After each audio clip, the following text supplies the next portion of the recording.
وإنا إليه راجعون إنا لله وإنا إليه راجعون إنا لله وإنا إليه راجعون آ گئی شام غریبہ اجڑ گیا گلستان زہرا عصر عاشور کا وقت امام آخری رخصت کو آئے وقت آخر امام سے بات کر رہے ہیں اور ایک مرتبہ سید سجاد کے خیمے میں آئے سید سجاد کو اٹھایا سارے امامت سپرد کیے اور اب سید سجاد سے کہنے لگے اے بیٹا سید سجاد تم جانو اور خوبیاں جانے تم جانو اور یہ مستور جانے سید سجاد نے سوال کیا بابا این علی اکبر کہاں ہے بابا قاسم کہاں ہے بابا چچا عباس کہاں ہے امام نے جواب کو مختصر کیا اور یہ نے اس پہران کو زیر تن اس طریقے سے کیا کہ جگہ جگہ سے چاک کر دیا تاکہ دشمن میں آدھا میں اس کی کوئی رغبت باقی نہ رہے اور امام اپنی سواری پر سوار ہونے لگے تو کہنے لگے کہاں ہو میرے شیروں آؤ اپنے آقا حسین کو سوار کرو آؤ بھیا عباس حسین آخری سواری کر رہا ہے آؤ حسین کو سوار کرو کوئی جواب نہ آیا کہ ایک مرتبہ زینب پردہ خیمہ سے نکلی اور آنے کے بعد کہا بھیا حسین یہ زینب آپ کو سوار کراتی ہے اب امام سواری پہ سوار ہوئے راہوار کو کہا کہ تیری یہ آخری زحمت ہے دن بھر کا تھکا ہوا ہے بس آخری زحمت اب ایک مرتبہ حسین کو مقتل میں اور لے چل بس راہوار آگے قدم نہیں بڑھا تھا بلکہ اس نے اپنی گردن کو نیچے جھکا دیا شاید کچھ بتانا چاہ رہا ہے جیسے ہی امام نے ایک مرتبہ نیچے جھک کے دیکھا ہے کیا دیکھا کہ ایک 4 سالہ بچی سکینہ راہوار کے قدموں سے لپٹی ہوئی ہے اور کہہ رہی کہ اے زلجلہ میرے بابا کو مقتل میں نہ لے کے جا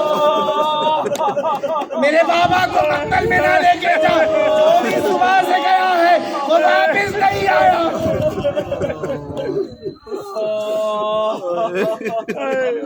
ازرکمل اللہ ازرکمل زہرا دن بھر کے تھکے ہوئے ہیں عزاداری کر رہے تھے پرسوں دے رہے تھے اور عزیزوں یہ وہ شب ہے کہ جس شب میں اگر آپ رونا چاہے آواز بلند کرنا چاہے تو آپ کو کوئی روکنے والا نہیں ہے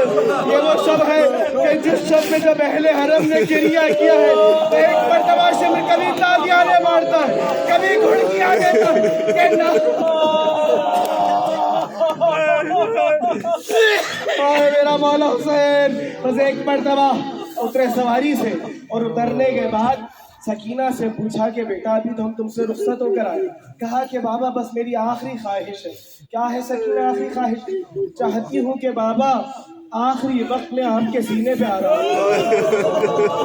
ایک مرتبہ حسین تپتی ہوئی زمین کربلا پہ لیٹے سکینہ حسین کے سینے پہ لیٹی بس جیسے ہی آنکھیں بند ہوئی فوراً بیدار ہوئی کہا کہ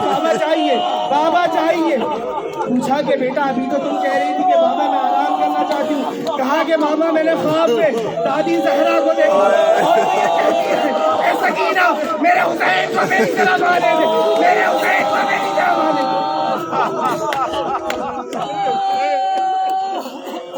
خدا کوئی سمجھے دے سبحانہ حسین بس ایک مرتبہ امام مقتل میں بڑے ہیں امام کی شہادت آپ کے سامنے بیان کروں صرف کچھ الفاظ میں کہ جب امام کا یہ مظلوم فرزند سید سجاد کوفہ پہنچا اور کوفہ پہنچنے کے بعد اپنا تعارف کرایا کیا تعارف کروایا انا ابن من قتل صبرا ارے میں اس کا بیٹا ہوں کہ جس کو طریقہ صبر سے شہید کیا گیا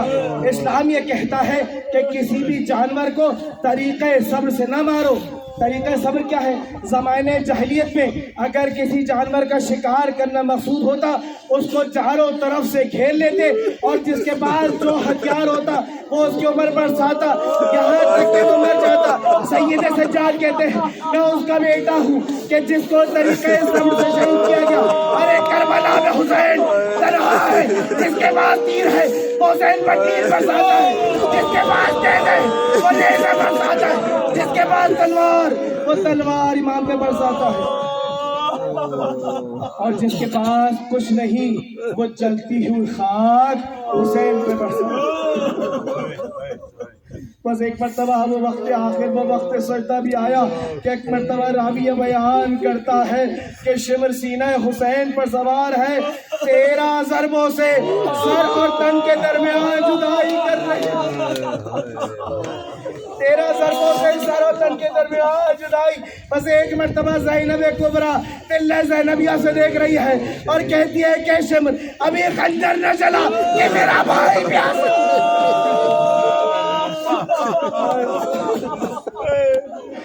حسین تیری مظلوم۔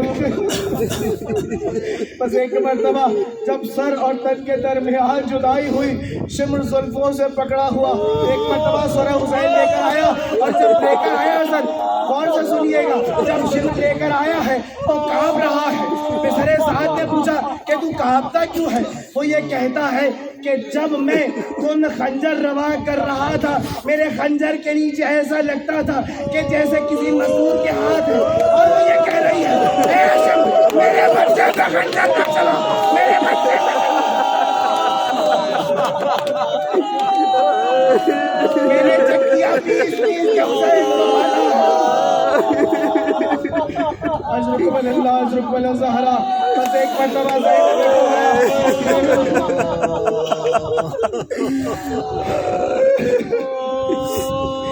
زینب کبریٰ خیمے میں آئی اور آنے کے بعد بیمار بھتیجے کا شانہ ہلایا اور کہا کہ بیٹا یہ زمین کو زلزلہ کیسا، یہ سرخانیاں کیسی؟ کہا کہ پھوپھی ایک مرتبہ پردہ خیمہ کو ہٹائیے۔ پردہ خیمہ کو ہٹایا، ایک مرتبہ سید سجاد نے انگشت شہادت سے اشارہ کیا، السلام علیکم یا ابا عبداللہ انا للہ و انا الیہ راجعون رضا بقضائہ و تسلیما لامرہ۔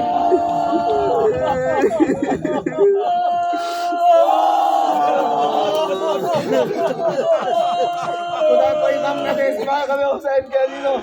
آپ ابھی اس کربلا میں موجود ہیں کہ جہاں پہ آپ نے تربتیں بنائی اور اپنے ہاتھوں سے ایک تعزیے کو یہاں پر دفن کیا۔ بہت خوش نصیب ہے آپ، بہت خوش نصیب ہے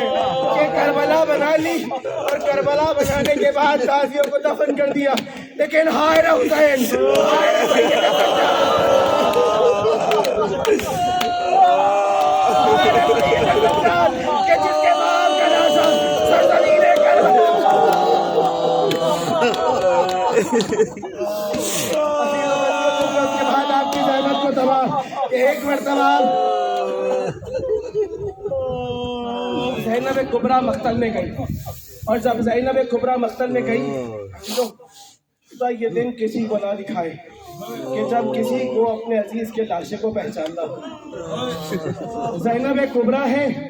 اور لاشے کو پہچاننے کے 3 طریقے بیان کیے گئے۔ پہلا طریقہ کیا ہے؟ پہلا طریقہ یہ کہ اگر سر جسم پہ موجود ہو تو سر کو دیکھ کر پہچانا جا سکتا ہے کہ لاشا کس کا ہے،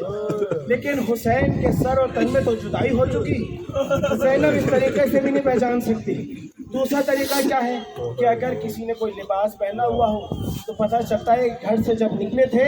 تو یہ لباس پہن کر گئے تھے، جب گھر سے گئے تھے تو ہاتھ میں انگشتری موجود تھی، لیکن ایک مرتبہ جب مال ملعون نے انگشتری امام کی اتار لی ہے اور ایک مرتبہ لشکر آدھا لباس کہنا کنوش کے لے گئی ہے۔ اب ایک مرتبہ کربلا کے بن میں زینب کو اپنے مظلوم بھائی کو پہچاننے کا صرف ایک ہی طریقہ ہے، وہ طریقہ یہ ہے کہ زینب ایک مرتبہ مقتل میں کھڑی ہوئی اور ایک مرتبہ لاشا حسین کو دیکھا کہ جس پر سب سے زیادہ تیروں کے تلواروں کے موجود تھے حسین کا لاشا، اور پھر کہا حسین۔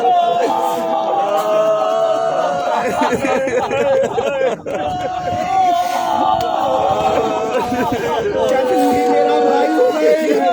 کیا تو ہی میرا بھائی حسین ہے؟ کیا تو ہی میرا ماجا حسین ہے؟ ایک مرتبہ زینب کبریٰ نے حسین کے لاشے کو اٹھایا اور آسمان میں بلند کیا اور یہ کہا اللہم تقبل منا ھذا القربان، خدایا ہم سے اس قربانی کو قبول کر۔ مدینے کی طرف رخ کیا اور کہا اے نانا رسول اللہ صلی علیہ ملک السما